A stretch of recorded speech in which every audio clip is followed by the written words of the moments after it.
Respected listeners and dear students, Assalamu alaikum and welcome to my YouTube channel. Let's learn. Let's start our lecture of online with computers for class 8. Let's start the reading of chapter number 1, which is computer system and devices. इस chapter में हम read out करेंगे computer system के बारे में और उसके साथ जो डिफरेंट डिवाइसेस अटैच हो सकती हैं, उसकी इनपुट डिवाइसेस, आउटपुट डिवाइसेस, इसके अलावा एक्सेसरीज़ जो भी कंप्यूटर के साथ हम अटैच कर सकते हैं, वो सब हम इस चैप्टर में देखेंगे। इसके अलावा हम देखेंगे कि किस किस्म के सर्किट्स इसमें यूज़ होते हैं, अर्थमेटिक ऑपरेशंस क्या हैं, लॉजिकल CPU के यूनिट्स क्या क्या हैं, वो सब चीज़ें हम इस चैप्टर में रीड आउट करेंगे। Let's start the reading. Computer runs on electricity, computer बिजली से चलते हैं और ये सभी जानते हैं। It also runs very fast, और ये बहुत तेज़ी से काम करते हैं, तेज़ी से अपना काम करते हैं, तेज़ी से चलते हैं। So a method of doing a strategy that seems wasteful might also give the appearance that it happened instantaneously।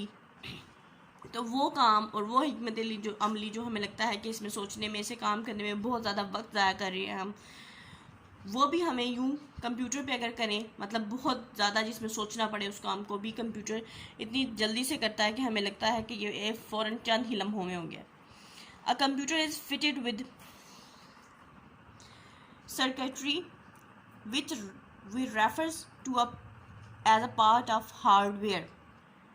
Computer बहुत से मुख्तलिफ सर्किट से जुड़ा होता है जो कि उसके हार्डवेयर के हिस्सों के तौर पे जाने जाते हैं। मसलन कंप्यूटर के साथ मॉनिटर होता है, इसके अलावा कीबोर्ड होता है, फिर माउस, फिर उसके बाद स्पीकर्स, ये सब चीज़ें, स्कैनर, प्रिंटर, ये सब चीज़ें कंप्यूटर के साथ जो अटैच्ड होती हैं हार्डवेयर हैं, जो कि टचेबल हैं, जिनको हम देख सकते हैं। और when we calculate sums, often we choose from the 2 or more different ways of computing the sums। जब भी हम कोई क्वेश्चन या कोई सवाल हल करने लगते हैं तो वो सवाल 1, 2 या 2 से ज़्यादा तरीक़ों से भी किया जा सकता है। दिस रिक्वायर्स सम इंटेलिजेंस, तो ये करने के लिए कुछ जहानत चाहिए, तो यानी वो तरीके आपको आने चाहिए जिससे आपको क्वेश्चन सॉल्व कर सकें। However computers at present do not have any such intelligence, यानी कंप्यूटर के अंदर कोई अपना दिमाग नहीं होता, ऐसी कोई जहानत नहीं होती। उसको जिस तरह से प्रोग्राम किया जाता है, जिस तरह से उसको बताया जाता है कंप्यूटर ने, उसको उसी तरह से किया। अगर आपने एक मेथड किसी क्वेश्चन को सॉल्व करने का कंप्यूटर को उस मेथड से प्रोग्राम किया कि इसको इसी तरह से सॉल्व करना है, तो वो उसी तरह से सॉल्व करेगा। दूसरा मेथड कंप्यूटर अपने दिमाग से यूज़ नहीं कर सकता, कंप्यूटर का अपना कोई दिमाग नहीं होता, वो प्रोग्राम होता है कि इस चीज़ को इस तरीके से, इस तरह से करना है। And work in the same way to calculate any given sum, यानी वो काम नहीं कर, इतनी इंटेलिजेंस नहीं है, तो जिस तरह जो सिखाया होगा वैसा ही करेगा, इसके अलावा कुछ नहीं कर सकता computer. Research is going on to calculating sums more and more intelligently, यानी इस बात पे तहकीक हो रही है, मज़ीद काम हो रहा है कि कंप्यूटर को एक से ज़्यादा वेज सिखाए जा सकें, या वो खुद से ये डिटेक्ट कर सके, खुद से ये पता चला सके कि ये इस टाइप का क्वेश्चन है तो मुझे इस टाइप का, इसके साथ साथ ये सारे काम, यानी एक टाइप के क्वेश्चन को 2-3 तरीक़ों से किया जा सकता है। ये सारी चीज़ें कंप्यूटर खुद से डिसाइड कर सके, इस चीज़ पर रिसर्च हो रही है। Device drivers are required in order to use some device in conjunction with computer। Computer के साथ जो भी डिवाइसेस हम अटैच करते हैं, कोई भी जो एक्सटर्नल डिवाइसेस होती हैं जिनमें स्कैनर, प्रिंटर, ये सब डिवाइसेस, इनको चलाने के लिए कंप्यूटर को, इन हार्डवेयर को चलाने के लिए कंप्यूटर को एक सॉफ्टवेयर की ज़रूरत होती है जिसको डिवाइस ड्राइवर कहते हैं। वो सॉफ्टवेयर बिल्कुल उसी तरह जिस तरह हमें अपने हाथ पांव यूज़ करने के लिए हमारे दिमाग को सिग्नल ट्रांसमिट करने पड़ते हैं कि इस काम को इस तरह से किया जाए, तो इसी तरह एक सॉफ्टवेयर, एक डिवाइस ड्राइवर ये बताता है कंप्यूटर को कंपैटिबल बनाता है उस डिवाइस ड्राइवर के साथ, उस हार्डवेयर के साथ, कि ये इसको इस तरह से इसे काम लिया जाएगा, इस तरह से इसको यूज़ किया जा सकता है। Device drivers is a software that embeds the capability to interact with that particular device in the operating system. Device driver का काम मैंने को बता दी क्या है कि वो ये बताता है, कंपेटेबल करता है हार्डवेयर को कि वो कंप्यूटर को ये मैसेज कन्वे करे कि इस किस्म की डिवाइस है और इसके साथ इस किस्म का काम करना है, और ये सारी इंस्ट्रक्शन जो सी है वो सॉफ्टवेयर के थ्रू कंप्यूटर लेता है और कंप्यूटर फिर उस हार्डवेयर से उसी के अकॉर्डिंग काम लेता है। मिसाल के तौर पर अगर प्रिंटर या स्कैनर अटैच किए जाए या यूएसबी भी अटैच करते हैं, तो यूएसबी जैसे कोई नई यूएसबी किसी पीसी में या किसी लैपटॉप में लगाई जाती है तो वो पहले उसका ड्राइवर इंस्टॉल, पहले उसकी ऑटो इंस्टॉलेशन होती है, फिर उसके बाद वो उसको कंप्यूटर उसको समझ पाता है कि ये यूएसबी नहीं है, इसको यूं चलाना है, उसके बाद वो यूएसबी ओपन होती है।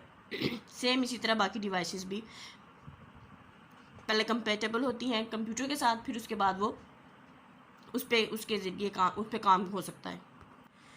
इनपुट डिवाइसेस, कंप्यूटर में बेसिकली 2 टाइप की डिवाइसेस हैं बेसिकली, इनपुट डिवाइसेस और आउटपुट डिवाइसेस। इनपुट डिवाइसेस वो हैं जिससे हम डाटा को कंप्यूटर के अंदर एंटर करते हैं यानी इन करते हैं, और आउटपुट वो डिवाइसेस हैं जो एग्जीक्यूशन के बाद, डाटा की एग्जीक्यूशन के बाद उसकी प्रोसेसिंग के बाद हमें जो रिज़ल्ट दिखाए जाते हैं वो आउटपुट डिवाइसेस पे होते हैं। इनपुट डिवाइसेस में कीबोर्ड आ जाता है, माइक्रोफोन है, फिर इसके आउटपुट डिवाइसेस में वेल नोन है मॉनिटर है, प्रिंटर है, स्कैनर एक इनपुट डिवाइस है, स्कैनर से स्कैन करके डाटा कंप्यूटर के अंदर जाता है। फर्स्ट डिवाइस है जी इनपुट डिवाइस में keyboard. Keyboard is a alpha numeric input device. ये एक ऐसी डिवाइस है जिससे आप अल्फ़ाबेट्स भी टाइप कर सकते हैं और न्यूमेरिक डाटा है 1 2 3 ये भी टाइप कर सकते हैं। Alphabets A to Z small और कैपिटल दोनों लेटर में कर सकते हैं। नंबर्स में 0 to 9 आ जाते हैं, एंड सिंबल्स जो से हैं ये सारे सिंबल हैं @ और ये हाइफन और हैशटैग और ये सब कुछ। हैशटैग नहीं, सिर्फ हैश। कैन बी एंटर्ड, ये एंटर किए जा सकते हैं। Turn on next page. When we press a key on keyboard, जब भी हम कोई बटन दबाते हैं कीबोर्ड पे, the key pressed is stored in buffer. जो प्रेस हुई हुई की है वो स्टोर हो जाती है बफर में, यानी हमने जो ही प्रेस की कंप्यूटर के अंदर बफर में वो स्टोर होगी। नोन एज कीबोर्ड बफर्स, जिसको हम कीबोर्ड बफर कहते हैं। वैसे बफरिंग के लिए एक दूसरा लफ्ज़ जो लोडिंग हो रही होती है। अब ये बफर क्या है, कीबोर्ड बफर क्या है?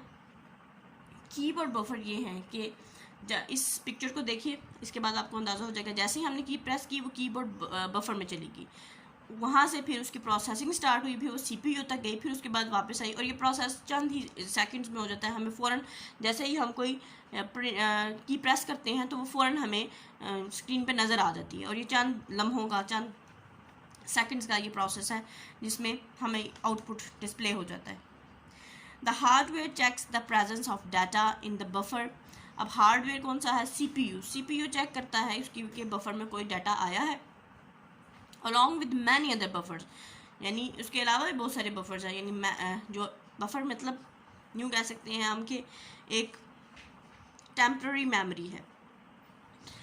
अब साथ ही प्रेस, अगर ये वर्ड है जैसे कि अलॉन्ग, अगर आप कंप्यूटर पर प्रेस कर रहे हैं तो ALONG सब इकट्ठा प्रेस कर दिया तो ये इमीडिएटली फ़ौरन हमें नज़र आ जाएगा स्क्रीन पे। ये सारे इन सब के ALONG सब के अलग अलग बफर्स होंगे, with many other buffers that are present in computer. Since the speed of computer is very high, क्योंकि कंप्यूटर की स्पीड बहुत हाई होती है, तेज़ी से काम करता है, so when we type character with the help of keyboard, तो जब भी हम कीबोर्ड की हेल्प से कोई भी लफ्ज़, कोई भी हर्फ दबाते हैं, लिखते हैं, it instantly appears on the monitor, तो वो फ़ौरन से मॉनिटर पे हमें नज़र आ जाता है, जो कि आउटपुट डिवाइस है। In fact if the characters are typed very fast, अगर कैरेक्टर्स को हम बहुत जल्दी में, तेज़ी में भी टाइप करेंगे, जिनकी टाइपिंग स्पीड अच्छी होती है, the additional characters are appended to the end of the buffer. इसका मतलब ये है कि आप तेज़ी से भी करेंगे। अब जैसे हम मोबाइल पे भी अगर देखें तो कोई वर्ड लिख रहे हों तो अगर आपके स्पेलिंग वो ऑलरेडी आपको सजेस्ट कर देता है कि ये वर्ड बनेगा इसके। अगर आप लिखना चाह रहे हैं BUF लिखेंगे तो उससे रिलेटेड वो पहले ही अंडरस्टैंड कर लेगा कि आगे आने वाले लफ्ज़ क्या होंगे, वो पहले से तैयार रहता है। इस तरह से वो पहले से तैयार रहता है कि अगर आप बफर टाइप करना चाह रहे हैं या कोई भी वर्ड टाइप करना चाह रहे हैं तो उससे आगे आने वाले वर्ड्स क्या हो सकते हैं, इसलिए हमें जल्दी से इमीडिएट रिस्पॉन्स आने लग जाता है अगर आपकी टाइपिंग स्पीड बहुत अच्छी भी हो। Following are the examples of some other important out input devices use with computers there. ये वो डिवाइसेस हैं जो एक्सटर्नल एक्सेसरीज़ के तौर पे कंप्यूटर्स के साथ यूज़ कर सकते हैं हम। बेसिकली 3 चीज़ें ही कंप्यूटर के साथ होती हैं। CPU, मतलब ये 3-4 चीज़ों का ही कम्बिनेशन होता है बेसिकली, यानी बुनियादी तौर पे। CPU होता है, मॉनिटर होता है, कीबोर्ड, स्पीकर्स एंड माउस। इसके अलावा जो एक्सेसरीज़ हैं, इसके अलावा चीज़ें जो अटैच हो सकती हैं वो हैं, फर्स्ट ऑफ ऑल है आपकी ग्राफिक्स टैबलेट। ये कैसा टैबलेट है, ये यहाँ पे पिक्चर गिवन है इसकी। इस पे आप कोई भी चीज़ ड्रा कर सकते हैं आसानी से अपने हाथ से freely. A graphics tablet digitaliser enables a user to create drawings on the computer by hand। ये कोई भी सारफ, जो कोई भी यूज़र है जो यूज़ कर रहा है कंप्यूटर को, उसको ये प्रोवाइड करता है फैसिलिटी कि वो अपने हाथ से फ्रीली कुछ भी ड्रा कर सकता है। To create the drawings the user must draw or run his hand over a flat surface or tablet using a special pen like tools called stylus। जो भी यूज़र ड्रा करना चाहेगा इस ग्राफिक टैबलेट के surface पे कोई भी चीज़ को, उसको या तो अपने हाथ से ड्रा करनी पड़ेगी या फिर इसके लिए स्पेशल पेन है। ये स्पेशल पेन है स्टाइलिस, जो इस पेन से ही ड्रा हो पाएगा उस पर उस चीज़ को। इसके अलावा कोई दूसरी चीज़, हाथ या पेन, जो इसके लिए स्पेशल पेन है उसी से ड्रा कर पाएगा इस चीज़ पे। इसके अलावा तो वैसे ही स्क्रैचेस आ जाएंगे। Installation of graphics tablet on computer usually take the installation of device drivers of graphic tablet। उसी तरह जैसे पहले मैंने बताया कि कोई भी आप एक्सटर्नल डिवाइस लगाएंगे तो उसके लिए उसका डिवाइस ड्राइवर होगा जो कि इंस्ट्रक्ट करेगा कंप्यूटर को कि ये इस टाइप की डिवाइस है और उससे इस टाइप का काम लेना है। तो इसी तरह ग्राफिक टैबलेट का भी ड्राइवर होता है। It is commonly use at computer aided design terminals. ये ज़्यादातर ये जो ग्राफिक टैबलेट्स हैं उधर वहाँ यूज़ होते हैं जो ज़्यादातर कंप्यूटर बेस्ड प्रोग्राम्स होते हैं, यानी ये कंप्यूटर को एड प्रोवाइड करते हैं कि कंप्यूटर जो सा है क्रिएशन में काम जो सा है आसानी से हो सके। मसलन किसी टाइप की कोई मशीनरी डिज़ाइन करनी है, कोई रोबोट डिज़ाइन करना है, तो उसके लिए यहाँ इस पे ड्रा करना आसान हो जाएगा। किस किस्म की चीज़ें चाहिए वो सब इस ग्राफिक टैबलेट पे डिज़ाइन करना आसान होता है। Engineering work station and online tutoring schemes, और ऑनलाइन या ड्राइंग कर सकते हैं इंजीनियर्स वगैरह अपनी जहाँ पे भी वो काम कर रहे होते हैं वर्क स्टेशंस पे, वहाँ पे इमीडिएट ड्राइंग ड्रा करके उसको चेकआउट किया जा सकता है। नेक्स्ट है जी magnetic ink character reader. Electronic जितनी भी डिवाइसेस होती हैं ज़्यादातर मैग्नेटिक फील्ड पे ही काम बेस्ड उनका रूल होता है, वही काम कर उसी बेस पे ये सारा काम करती है। ये भी इलेक्ट्रॉनिक डिवाइस है। Human readable characters are printed on documents like cheque using iron oxide. वो अल्फाज जो इंसान पढ़ सकते हैं जो कि आयरन ऑक्साइड से किसी डॉक्यूमेंट पे, फॉर एग्जांपल चेक पे प्रिंटेड होते हैं, लिखे होते हैं। These characters can be read by MICR magnetic ink character reader. इस किस्म के अल्फाज मैग्नेटिक इंक करेक्टर रीडर से रीड किए जा सकते हैं by recognising the shape of the character, कि वो किस तरह से रीड करता है कि करेक्टर की शेप देखता है, वो शेप को याद कर लेता है कि ये शेप है तो कौन सा वर्ड होगा, जिस तरह छोटे बच्चों को ये रिकॉग्नाइज कराया जाता है शेप की तरह। तो नेक्स्ट है जी magnetic strip reader.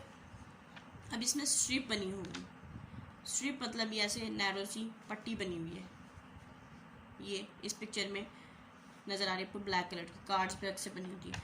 Magnetic strip are present on many plastic cards used as credit cards, ATM, debit cards and extra. Magnetic strip बहुत से प्लास्टिक के जो कार्ड्स हैं उन पे बनी होती है, जो मसलन क्रेडिट कार्ड्स पे, एटीएम कार्ड्स पे। As can be seen from the figure, यहाँ तस्वीर से आप देख सकते हैं ये मैग्नेटिक स्ट्रिप है। The magnetic strip is built onto a card onto which various information can be provided in the form of number or digits। अब इस स्ट्रिप के अंदर मुख्तलिफ़ किस्म की इंफॉर्मेशन होती है जो कि बज़ाहिर नज़र नहीं आ रही होती, और वो ये सारी इंफॉर्मेशन मैग्नेटिक स्ट्रिप रीडर से रीड की जाती है।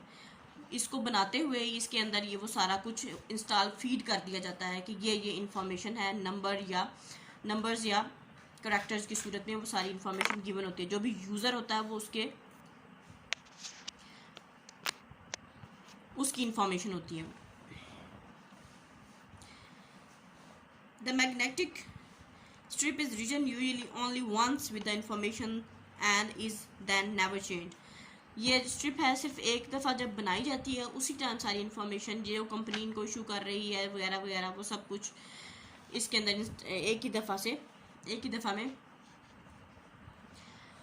बीच में फीड कर दिया जाता है, और दोबारा वो नहीं किया जा सकता, चेंज नहीं हो सकती इंफॉर्मेशन। जो भी कुछ लिखना है वो इस स्ट्रिप को कंस्ट्रक्ट करते हुए बनाते हुए एक ही दफ़ा लिखा जाएगा।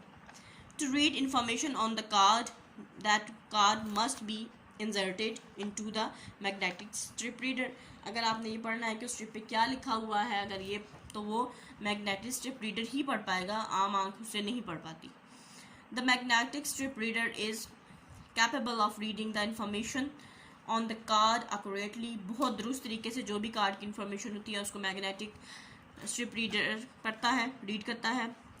However, if the card is kept at places where it is exposed to strong magnetic field, अब ये सारे इलेक्ट्रॉनिक डिवाइसेस मैग्नेटिक फील्ड के पे काम करते हैं। अगर जो मैग्नेटिक फील्ड उस कार्ड में जितनी वो बर्दाश्त कर सकता है उससे ज़्यादा स्ट्रॉन्ग मैग्नेटिक फील्ड में आप इसका एक्सपोजर हो जाए तो क्या होता है, the magnetic strip on the card में लूज इट मैग्नेटिज्म, तो वो उसकी मकनातीसियत को खो देगा। यानी जो इन्फॉर्मेशन गिवन है वो गड़बड़ भी हो सकती है, करप्ट भी हो सकती है।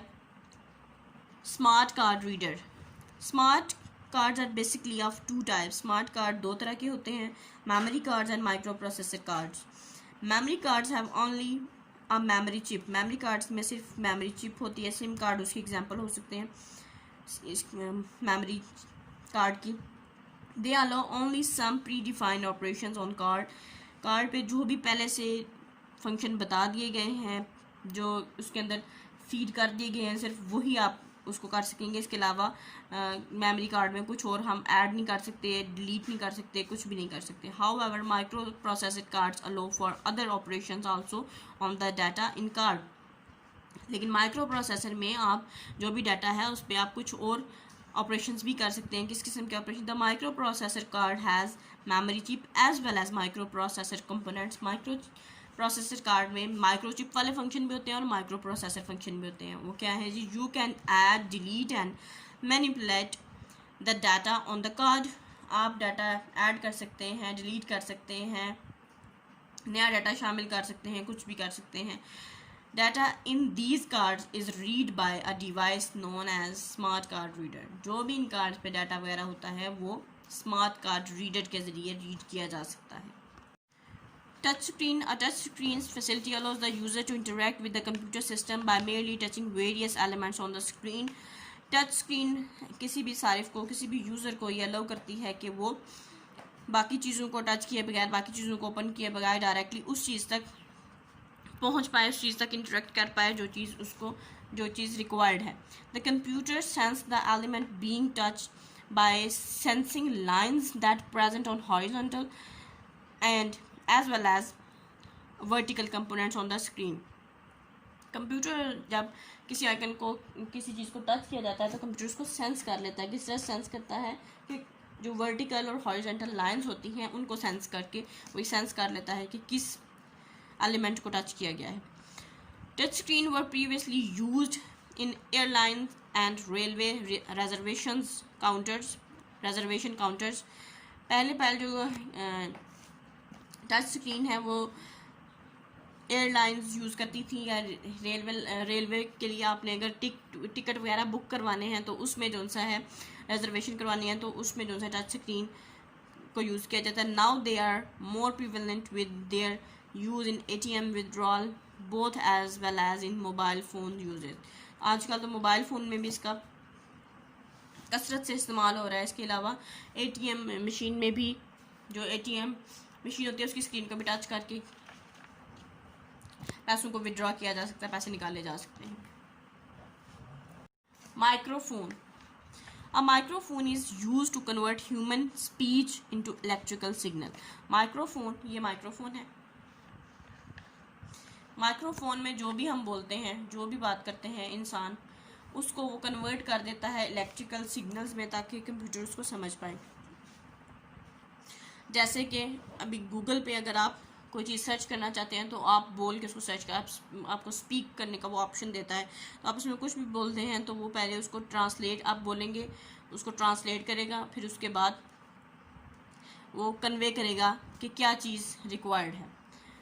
The electrical signals can be stored in a computer and analysed for speech recognisation of voice. यानी वो सिग्नल स्टोर होंगे कंप्यूटर में और फिर उनका मुआयना किया जाएगा, उनका एनालिसिस किया जाएगा, फिर उसके बाद उस आवाज़ में क्या कहा जा रहा है उसको पहचाना जाएगा। स्पीच रिकॉग्नाइजेशन, इसीलिए अगर गूगल स्पीच पे अगर हम कुछ और किसी और एक्शन में किसी और तरीके से बोल दें तो वो कुछ और ही ओपन हो जाता है। स्पीच, क्योंकि वो पहचान नहीं पाता कि क्या कहा है। Speech recognisation means to identify the words that appears in the signal and display them if required. Recognisation का क्या मतलब है कि जो अल्फाज बोले जा रहे हैं उनको वो डिटेक्ट करता है कि क्या बोला जा रहा है। Microphones are used in many applications such as telephones, tape recorders, hearing aids, motion picture production, live and recorded audio engineering, etc. Microphones बहुत सारे आलात में यूज़ हो रहे हैं, बहुत सारी चीज़ों में यूज़ होते हैं। टेलीफोन है, मोबाइल फ़ोन है, टेप रिकॉर्डर्स हैं, हेल्प फ्राहम करने वाली चीज़ें हैं, उनमें भी यूज़ होते हैं।